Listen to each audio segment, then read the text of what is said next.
Jack London, The Little Lady of the Big House, Part 54. It was as bizarre a company as Graham had ever sat down to dinner with. The ship buyer and the correspondent for the Reader's Gazette were still guests. 3 machine loads of men, women, and girls, totaling 14, had arrived shortly before the first gong and had remained to ride home in the moonlight.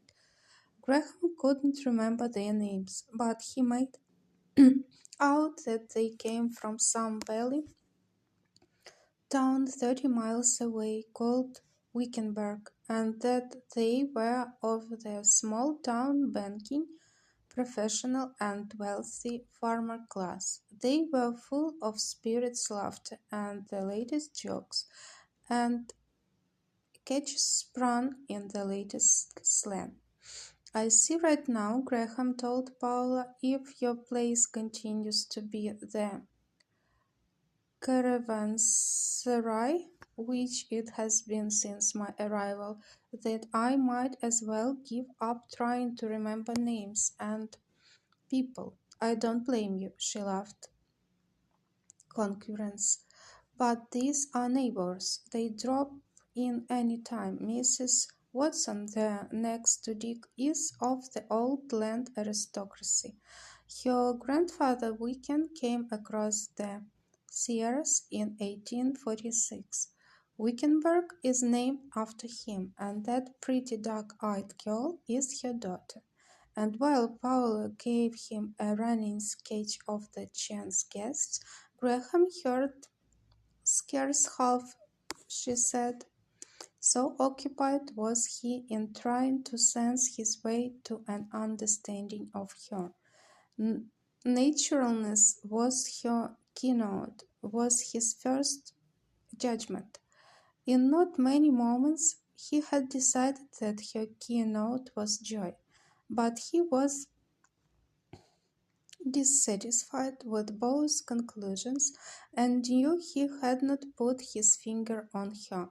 And then it came to him pride. That was it. It was in her eye, in the poise of her head, in the curling tendrils of her hair, in her sensitive nostrils, in the mobile lips, in the very pitch and angel of the rounded chin, in her hands, small, muscular, and veined, that he knew at sight to be the hard-worked hands of one who had spent long hours at the piano.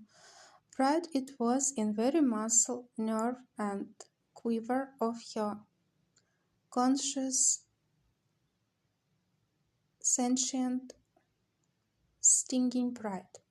She might be joyous and natural, boy and woman, fun and frolic, but always the pride was there, vibrant, tense, intrinsic, the basic stuff of which she was built.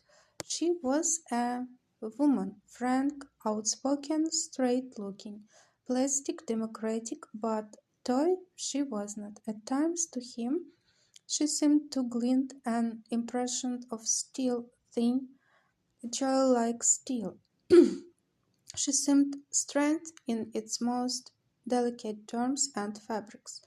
He fondled the impression of her as of silver-spun wire, of fine leather, of twisted hair scented from the heads of maidens such as the Marquesans make, of caved pearl shell for the lure of the bonita, and of barbed ivory at the heads of sea spurs such as the Eskimos throw. "All right, Aaron," they heard Dick Forrest's voice rising in a full form the other end of the table. "Here's something from Phillips Brooks for you to chew on. Brooks said that no man has come to true greatness who has not felt in some degree that his life belongs to his race, and that what God gives him, he gives him for mankind. So at last you believe in God, the man addressed Aaron, genially sneered back.